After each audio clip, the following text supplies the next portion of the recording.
আমি পৃথিবীর বিভিন্ন ধর্মের একজন ছাত্র। আমি এই ধর্মগুলো গবেষণা করতে গিয়ে দেখলাম যে বেদের সাথে কোরআনের মৌলিক কোনো পার্থক্য নাই, বরং বেদে তথ্য উপাত্ত সবচেয়ে বেশি আছে। আবার কোরআনে যা আছে তাওরাতে জব্বুরে কিন্তু তাই আছে। তাই তাওরাত, জব্বুর এবং কোরআন এই তিনটে ধর্মকে একসাথে বলা হয় আব্রাহামিক রিলিজন। তো এই তিনটে আমরা একই তথ্য পাচ্ছি, আর বেদেও একই তথ্য আছে, কিন্তু অধিকাংশ মানুষের জানে না। আর ধর্মগুরুরা এই বিষয়গুলোকে কি ওই জানতে দেয় না, কারণ তাদের বাণিজ্যে ঘাটতি পড়বে, এই কারণে জানতে দেয় না। কিন্তু মূল বিষয়গুলো এক। যেমন আমাদের ইসলাম ধর্ম 5টা ভিত্তির উপর প্রতিষ্ঠিত। এই 5টা ভিত্তি সনাতন ধর্মে আছে। হ্যাঁ, কলেমা, নামাজ, রোজা, হজ, জাকাত এগুলো সবই বেদে আছে। তারপরে মিরাজও আছে। তারপরে সেই পুলসুরাত বা সিম্বত কী জানি বৈতরণী নদী সবই আছে। তারপরে বলি, কুরবানি সবই আছে। তারপরে মিরাজ সবই আছে বেদে। কিন্তু এটা আমাদের ধর্মগুরু যারা, তারা জানতে দেয় না। এরা তাদের নিজেদের আখের গোছানোর জন্য মানুষের সাথে মানুষের বিভেদ সৃষ্টি করে। চলুন এ বিষয়ে নিয়ে আলোচনা করি। যেমন বেদ কোরআনের প্রথমে আছে সূরা বাকারা। প্রথম যে সূরাটা, ঠিক বেদেরও প্রথমে সূরাটা হচ্ছে এই বাকারা বা গোবৎস। এটা আছে আপনার ঋগ্বেদের প্রথম মণ্ডলের 164 সূক্তে। যদি দেখেন তাহলে কি কোরআনের প্রথমে যা আছে বেদের প্রথমে তাই আছে। এমনকি তাওরাত, জব্বুর, ইনজিলও তাই আছে। সেখানেও কিন্তু গোল্ডেন কাউ বা কাউ যে মুসা নবীর যে গরুর কাহিনী, সেটা আছে, একই জিনিস। কিন্তু না জানার কারণে মানুষের সাথে মানুষের বিভেদ। তারপরে দুটি পক্ষী একটি বৃক্ষ, মানে একটি পক্ষী সুস্বাদু পিপল ভক্ষণ করলো, আর একটা শুধু অবলম্বন করলো। এই যে বৃক্ষের ফল খাওয়ার যে কাহিনীটা, এটা কোরআনে আছে। যে হাওয়া বিবি গন্ধক ফল খাইছিল, নিষিদ্ধ ফল খাইছিল, সেটা কোরআনেও আছে, আবার বেদেও আছে। এই এই যে বেদে আছে আপনার ঋগ্বেদের প্রথম মণ্ডলের 164 সূক্তে এটা আছে। তারপরে এই যে আদম হাওয়ারা যখন জান্নাতের যে নিষিদ্ধ ফল খেয়ে ফেলে এবং তখন তাদের সে জান্নাতি পোশাক খুলে যায়, এরকম একটা কাহিনী আছে কোরআনে এবং হাদিসে। তো ওই একই কথা বেদেও আছে। এটা একটা করতে গেলে 1 ঘন্টা সময় দরকার, কিন্তু আমি তো আসলে পারবো না। যে জমি যে নারী, যে সে জমকে বলছিল আসো আমরা মিলিত হই, সেক্স করি, এটা আমাদের পিতা গন্ধর্বর ইচ্ছা। এই গন্ধর্ব শব্দটা আবার কোরআনের এক জায়গাও নেই, এই গন্ধর্ব শব্দটা বেদে আছে। ইন্টারেস্টিং ব্যাপার না? যাক, এই বিষয়গুলো চুরি করে লুকায়ে আমাদেরকে প্রকাশ করে, কিন্তু জানতে দেয় না আমাদের ধর্মগুরুরা। এটা খুব একটা দুঃখজনক বিষয়। তাহলে জমকে বললো আসো আমরা মিলিত হই, আমাদের পিতা গন্ধর্বের ইচ্ছা, আমরা মিলিত হলে আমাদের দ্বারা নতুন প্রজন্ম সৃষ্টি হবে, এরকমটি। তো বলো যে না, আমরা এই কাজে অভ্যস্ত ছিলাম না, যদি আমরা দোষী সাব্যস্ত হয়ে যাই তাহলে আমরা কঠিন শাস্তির সম্মুখীন হব, এটা বলছিল জম। এভাবে অনেক কথা বাড়াবো, তারপরে আবার নতুন করে তাদের মধ্যে কী হয় আর কি, যা হওয়ার তাই হয়। এটা আছে জম এবং জম, অর্থাৎ আদম হওয়ার যে কাহিনী, সেম কাহিনী বেদে কিন্তু আছে, কিন্তু এটা আলেমরা জানেও না, জানতে দেয়ও না, ফলে মানুষের সাথে মিলে বিভেদ সৃষ্টি হয়। এই বিষয়টা আছে আপনার ঋগ্বেদের 9ম মণ্ডলের 10ম সূক্তে। আচ্ছা, এবার আসেন সেকালে যা নেই, হুবহু বেদে যা আছে তাই আমি নোট করে রাখছি। সেকালে যা নেই তাও ছিল না, কিছুই ছিল না, অর্থাৎ সৃষ্টির পূর্বে কিছুই ছিল না। এটা কোরআনেও যা আছে বেদে তো তাই আছে, তাহলে সমস্যা কোথায়? এটা আছে ঋগ্বেদের 9ম মণ্ডলের 129 সূক্তে। কোরআনে এই কথা বলা আছে, সৃষ্টির পূর্বে কেউ ছিল না।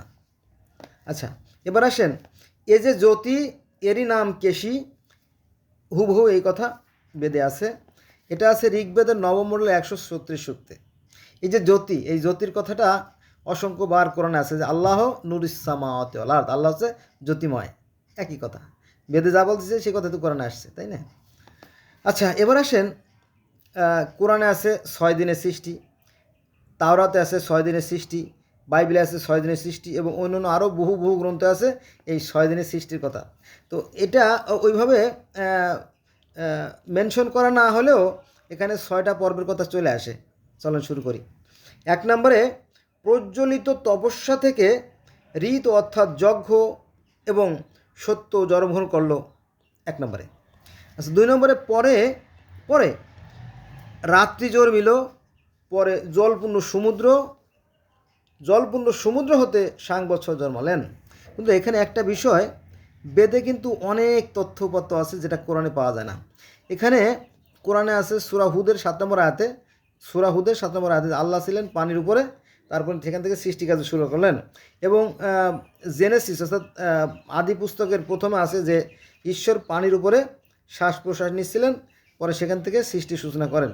কিন্তু এই যে পানি যে সৃষ্টি করা হয়েছে এবং পানি দিয়ে যে ব্রহ্ম অণ্ড তৈরি করা হয়েছে, এই বিষয়টা বিস্তারিত কিন্তু বেদে আছে। এজন্য আমি ব্যক্তিগতভাবে বেদকে শ্রদ্ধা করি। কে কী বললো না বললো কিছু আসে যায় না। বেদ থেকে আমার মনে হয় পরবর্তীতে এই সমস্ত কাহিনীগুলো উৎপত্তি হয়েছে। তাহলে সৃষ্টিকর্তা কী করলো? তার ঈশ্বর বীর্য, অর্থাৎ ঈশ্বর বীর্য বলতে মানুষের মতো নাপাক বীর্য নয়, এটা হচ্ছে তার পবিত্র বীর্য তৈরি করলো, অর্থাৎ সৃষ্টির উদ্দেশ্যে যে বীর্য, সেই মহাসমুদ্র তৈরি করলো। আর সেটাকে দিয়ে বিশাল অতিকায় অণ্ড, হ্যাঁ, যাকে বলা হিরণ্য গর্ভ তৈরি করলো, অর্থাৎ সৃষ্টির সূচনা যে ডিম্ব থেকে, এরমতি কাহিনী আছে। আর কোরআনেও কিন্তু এটা আছে, দাহা মানে ডিম বা বয়জা, হ্যাঁ। তো এখানে নবী মোহাম্মদ সাল্লামের কন্যা মা ফাতেমা একবার আল্লাহকে প্রশ্ন করে, হে আল্লাহ, তুমি যখন সৃষ্টির পূর্বে পানির উপরে ডিম পাকারে ভাসতেছিলা, তখন তোমার খোলস ছিলাম আমি, এরকম একটা কাহিনী আছে। সেখানে আমি যাব না, তাইলে বিশাল লম্বা হয়ে যাবে ভিডিও। তো এই যে ডিম্বর কথা, এটাও সনাতন ধর্মে আছে যে তিনি পানি দিয়ে ডিম্ব তৈরি করলেন আর তার মধ্যে গোটা পৃথিবীর সৃষ্টি হলো, এ কথা আছে। তাহলে 3 নম্বরে আমরা দেখলাম যে জলপূর্ণ সমুদ্র হতে সাংবৎসর জন্মালো। এবং 4 নম্বরে আছে তিনি দিন রাত্রি সৃষ্টি করেছেন, সকল লোকে তা দেখেছে, এটা 4 নম্বরে। 5 নম্বরে সৃষ্টিকর্তা যথাসময়ে সূর্য ও চন্দ্রকে সৃষ্টি করলেন এবং স্বর্গ ও পৃথিবী সৃষ্টি করলেন। তার মানে সেই সৃষ্টির যে ধাপগুলো, সেগুলো কিন্তু সুন্দরভাবে বেঁধে দেওয়া আছে।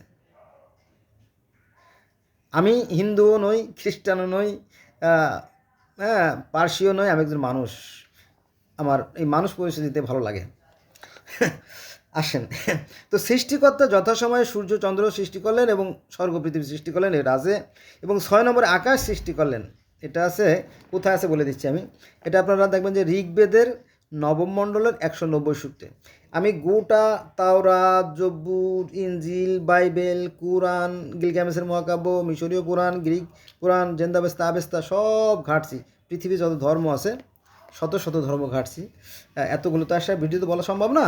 মোস্ট ইম্পর্ট্যান্ট যে বিষয়গুলো আছে সেগুলো আমি আলোচনা করতেছি, আমার সাথে থাকবেন, ভালো লাগবে। এবার আসেন জ্যোতি ও তেজরূপ ভগবান।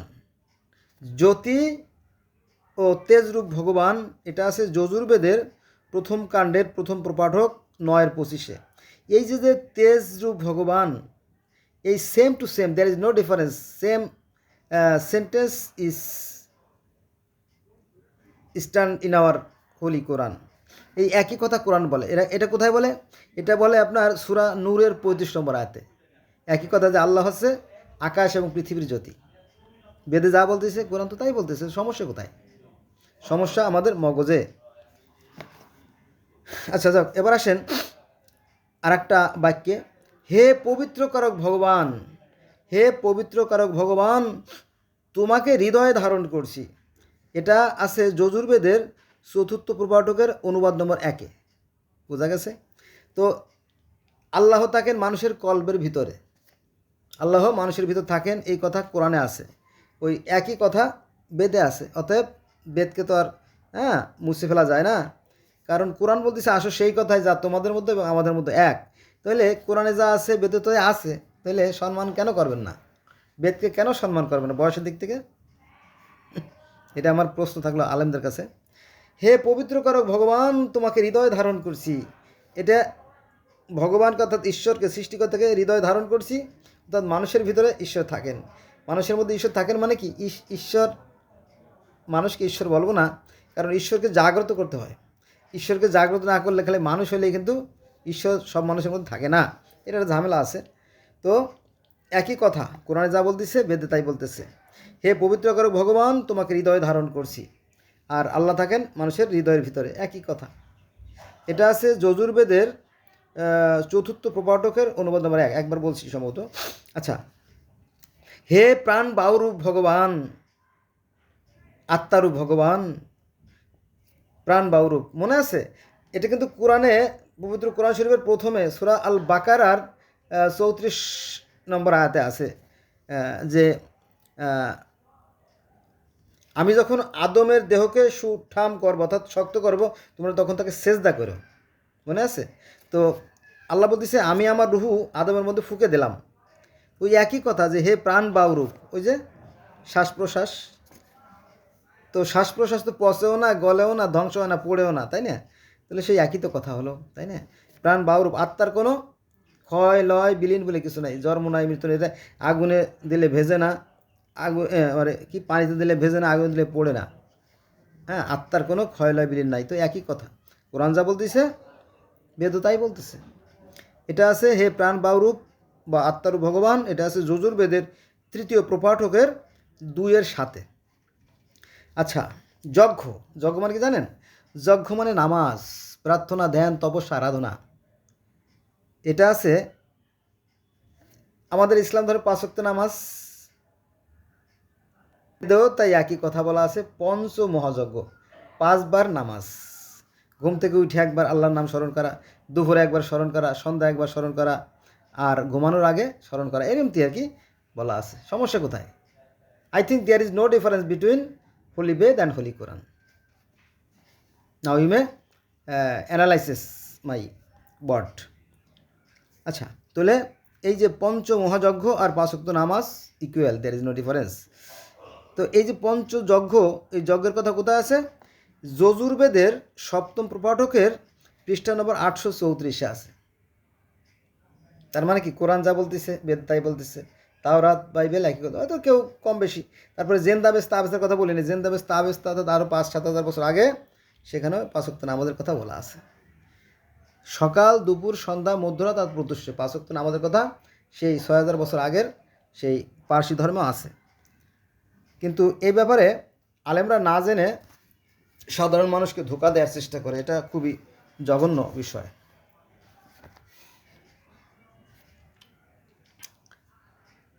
আচ্ছা, এই যে যজ্ঞের কথা বললাম, তো এই প্রার্থনা কেমন হওয়া উচিত, কিভাবে করতে হবে? দেখেন, এখানে হুবহু আমি বেদ থেকে বলতেছি, হে অন্নের উৎপাদক পরমেশ্বর, অন্ন, গোটা পৃথিবীতে অন্ন যোগায়, কে যোগায়?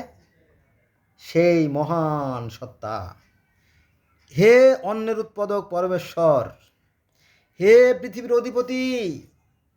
এটা কিন্তু সনাতন ধর্মের বেদের কথা। হে পৃথিবীর অধিপতি কাকে বলা যায় বলেন? তাহলে তো মানে তো একই তো কথা, তাই না? এই জিনিসটাকে আটকায় রাখে কারা? এই ধর্ম ব্যবসায়ীরা, এইগুলো জানতে দেয় না। ফলে মানুষের সাথে মানুষের বিভেদ সৃষ্টি হয়, মারামারি, খুনোখুনি, কাটাকাটি, যুদ্ধ লাগাই দেয়, তাই না? যদি আমরা এই মারামারি কাটাকাটি না করলাম, তাহলে আমাদের জীবন আরও সুন্দর হতো, আরও রঙিন হতো, আমাদের এই জন্ম সার্থক হতো। যাক, হে ঈশ্বর, হে ঈশ্বর, দেবতাদের মাধ্যমে পাঠাও, দেবতাদের মাধ্যমে পাঠাও। আমরা আমরা মুসলমান যারা, তারা তো ওই যে বলি যে নবী, হ্যাঁ, নবীদের মারফত দিই না, যে নবীদেরকে আমরা সম্মান করি, নবীদেরকে আমরা যাক, তো নবীদের মাধ্যমে অমুকের ওসিলায় বা মাধ্যমে দাও, তো সেম তো একই তো কথাই তো বলতেছে, তাই না? বাক্যটা আমি পুরো বলি, প্রার্থনা, প্রার্থনা কেমন হওয়া উচিত? হে অন্নের উৎপাদক পরমেশ্বর, হে পৃথিবীর অধিপতি, হে ঈশ্বর, দেবতাদের মাধ্যমে পাঠাও, চাল ডাল ধন জ্ঞান বুদ্ধি শক্তি ক্ষমতা সুস্থতা সব তুমি দাও দাও। আমরা যেমন নামাজে বলি, তো যজ্ঞে সেই একই কথা বলে। সমস্যা কোথায়? সমস্যা তো দেখি না আমি, সমস্যা শুধু আমাদের মগজে। আমরা হিংসা বিদ্বেষ ঘৃণা নিয়ে পড়ে আসি, ফলে আমরা প্রকৃত সত্য জানতে পারি না। আচ্ছা, এ ব্যাপারে প্রার্থনার সম্বন্ধে বলা হয়েছে যজুর্বেদের 7ম প্রপাঠকের 837 পৃষ্ঠা আর কি এটা। আচ্ছা, তারপরে বলা হয়েছে সৃষ্টির পূর্বের প্রজাপতি একাই ছিলেন। সৃষ্টির পূর্বের প্রজাপতি মানে সেই সৃষ্টিকর্তা আল্লাহকে বলা হয়েছে, অলমাইটি ক্রিয়েটরকে বলা হয়েছে প্রজাপতি। চোখ যে নামে ডাকুক, তাতে কোনো সমস্যা নাই, তার কোনো ঘাটতিও নেই। সৃষ্টির পূর্বে প্রজাপতি একাই ছিলেন, তিনি কামনা করলেন, শরীর থেকে বপা উদ্যত করে অগ্নিতে নিক্ষেপ করলেন এবং তা থেকে শৃঙ্গরহিত অজ উৎপন্ন হলো। তাকে তার অনুরূপ দেবতাকে অর্পণ করে তিনি পূজা ও পশু লাভ করেন। এটা হচ্ছে যজুর্বেদের 2য় কাণ্ড 1ম পটক। এই একই কথা আমাদের কোরআনে আছে যে আল্লাহ সৃষ্টির পূর্বে কিছুই ছিল না, আল্লাহ পাক তার নূর দ্বারা প্রথমে 4 জন ফেরেশতা সৃষ্টি করলো, আজরাইল, জিব্রাইল, ইসরাইল, মিকাবিল, এই 4 জন ফেরেশতা সৃষ্টি করলো। 4 জন ফেরেশতা সৃষ্টি করার পর তাদেরকে দায়িত্ব দিল যে তোমরা কেউ সৃষ্টি করো, কেউ বন্টন করো, কেউ মেসেজ দাও। বোঝা গেছে বিষয়টা? এক, যেমন ব্রহ্মা সৃষ্টিকর্তা, বিষ্ণু পালনকর্তা, শিব হচ্ছে সংহারকর্তা, তিনজন। আরেকজন আছে, আরেকজনের কথা আমি জানি না, তবে বেদে চারজনের কথা বলা আছে। তো আমাদের এখানেও তাই। বোঝা গেছে? একই জিনিস।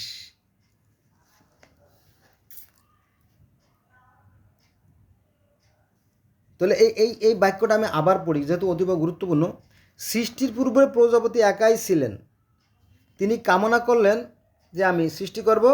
তিনি শরীর থেকে বপা উদ্যত করে অগ্নিতে নিক্ষেপ করলেন। ওই যে নিজের যে এনার্জি দিয়ে যে ফেরেস্তা তৈরি করলো নূর দিয়ে, আল্লাহ নূরের তৈরি, ফেরেস্তারাও নূরের তৈরি, একই জিনিস কিন্তু, ভালো করে খেয়াল রাখবেন। তা থেকে শৃঙ্গ রহিত অজ উৎপন্ন হলো, তিনি তাকে অনুরূপ দেবতাকে অর্পণ করে তিনি প্রজা ও পশু লাভ করেন। অনুরূপ মানে কি একই রকমের, তিনিও নূরের তৈরি, ফেরেশতারা নূরের তৈরি, তাদেরকে দায়িত্ব দিলেন তোমরা সৃষ্টি করো, তারা সৃষ্টি কার্য শুরু করলো। এগুলো পৃথিবীর বহু ধর্মে আছে, আমার সাথে থাকলে আপনারা জানতে পারবেন, আমি তড়িঘড়ি বলতেছি তো। আচ্ছা, এটা আছে যজুর্বেদের দ্বিতীয় কাণ্ড প্রথম প্রপাঠকে, বেদের পৃষ্ঠা নম্বর 846। আমি গোটা মানে বেদ কোরআনের মধ্য থেকেই কথাগুলো বলবো। আচ্ছা, স্বর্গে যুদ্ধ জানেন, আমাদের ইসলাম ধর্মে আছে যে আজাজিল শয়তানের সাথে ফেরেশতাদের একটা মনোমালিন্য হয়, আল্লাহর সাথে অর্থাৎ সৃষ্টিকর্তার সাথে তর্ক বিতর্ক হয়, এবং আদম হওয়া জান্নাতচ্যুত হয়। ওই একটা যুদ্ধ হয়েছিল, ওই একই কাহিনী আছে বেদে, যে স্বর্গে দেবতা ও অসুরদের মধ্যে দ্বন্দ্ব হয় বা যুদ্ধ হয়, এই কাহিনী আছে। এটা আছে তাওরাতে, জব্বুরে, ইনজিলে, বাইবেলে, কোরআনে, জেন্দাবেস্তা, আবেস্তায়, আংরামানের সাথে আহরামানের দ্বন্দ্ব। তারপরে এটা আছে গিলমেসের মহাকাব্য, হ্যাঁ, সেই এনকেদুর সাথে বনরাজা হোম বাবার সেই যুদ্ধ। তারপরে আছে আপনার মিশরীয় ধর্মে, পৃথিবীর শত শত হাজার হাজার ধর্মে এই যে যুদ্ধের কাহিনী আছে। তো এক একটা এক একভাবে বর্ণনা করা। যদি আমার সাথে থাকেন, আশা রাখি আপনারা জানতে পারবেন। আচ্ছা, এই যে স্বর্গের যুদ্ধের যে কাহিনী, দেবতাদের সাথে অসুরের যুদ্ধ, এটা বলতে গেলে অন্তত 50টি ভিডিও দরকার।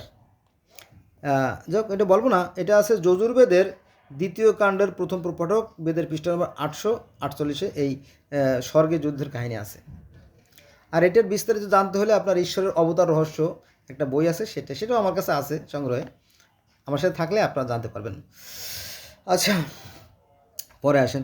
পরমেশ্বর সপ্তলোক ব্যাপে আছেন, অর্থাৎ আল্লাহ সপ্তম আকাশ জুড়ে আছেন। মাঝে মাঝে তিনি সেই সপ্তম আকাশ থেকে নিচে নেমে আসেন, এরকম কাহিনী আমাদের ইসলাম ধর্মে আছে, বেদেও একই কথা বলা আছে যে পরমেশ্বর সপ্তলোক জুড়ে তিনি সর্বোচ্চ বিরাজমান। সে আমরা বলি না আল্লাহ আল জাহের আল বাতেন, একই কথা বেদেও আছে, কোরআনে আছে। এটা আছে আপনার অথর্ববেদের প্রথম অনুবাকের, বেদের পৃষ্ঠা নম্বর 854। এবার আসেন খুব গুরুত্বপূর্ণ একটা আয়াত। হে ভগবান, হে ভগবান, তোমার জ্যোতি রূপের প্রতি নমস্কার, তুমি সর্বোচ্চ বিরাজমান, তুমি সর্বব্যাপী। এটা আছে অথর্ববেদের তৃতীয় অনুবাকে। আমি হুবহু বেদ থেকে, গোটা বেদ থেকে নোট করছি, কোরআন থেকেও নোট করছি, এখানে সবই আছে আমার কাছে। এগুলো আসলে এতগুলো বের করা সম্ভব না, রাশি রাশি আছে, আপনাদের জন্য কিন্তু করছি। আপনারা আমার জন্য দোয়া করবেন, আর আমরা ধর্ম নিয়ে বাড়াবাড়ি করব না, ধর্ম মানুষের একটাই। আচ্ছা, এখানে আর একটা বিষয়, স্বর্গে বলবানকে শুল্ক দিতে হয় না, সবার প্রতি সবাই সমান ভাবাপন্ন। স্বর্গের বিবরণ আছে, বিস্তারিত বর্ণনা আছে সেই স্বর্গের, সেই যে হুর, গেলেমান, তারপরে তাই না, পাখির মাংস ইত্যাদি। I think there is no difference between holy Ved and holy Quran and holy Bible and holy তাওরাত অ্যান্ড আদার্স ইট। এটা আছে অথর্ববেদের তৃতীয় অনুবাকে, তৃতীয় সূক্ত, বেদের পৃষ্ঠা নম্বর 868। আচ্ছা, এবার আসেন সৃষ্টির আদিতে জল সকল কারণ রূপে সমগ্র জগৎ অগ্রসর। এখানে হয়তো অনেকে বুঝবে না যে কারণ কি, কারণের কারণ, অর্থাৎ কারণের কারণ, এই সৃষ্টির যে কারণ বা সৃষ্টির যে প্রারম্ভিক বা সৃষ্টির যে উৎস বা আসল বা শুরু, সেটা হচ্ছে এই পানি, যেটা আছে আমাদের পবিত্র কোরআন শরীফের সূরা হুদের 7 বরাতে। এই একই কথা শত শত ধর্মে আছে, সেখানে আমি যাব না, কারণ সময় বেড়ে যাবে আর কি, আর লম্বা ভিডিও আপলোড হয় না। তাহলে সৃষ্টির আদিতে জল সকল কারণরূপে সমগ্র জগৎ রক্ষা করছিল, হিরণ্যগর্ভ প্রজাপতি সকল সৃষ্টির আগে উৎপন্ন হয়েছিল, অর্থাৎ সৃষ্টিকর্তা আল্লাহর কথা বলা হয়েছে বা ভগবান কথা বা ঈশ্বরের কথা বলা হয়েছে। এটা আছে অথর্ববেদের 2য় সূক্ত, বেদের পৃষ্ঠা নম্বর 870-এ। একমাত্র ঈশ্বর ছিলেন সৃষ্টির পূর্বে, পরিষ্কার, একমাত্র ঈশ্বর ছিলেন সৃষ্টির পূর্বে, আর কেউ ছিল না। এটাও আছে ওই অথর্ববেদের 2য় সূক্ত। আচ্ছা, ঈশ্বরের প্রথম সৃষ্টি জলগুলো পুত্ররূপে হিরণ্যগর্ভের উৎপত্তির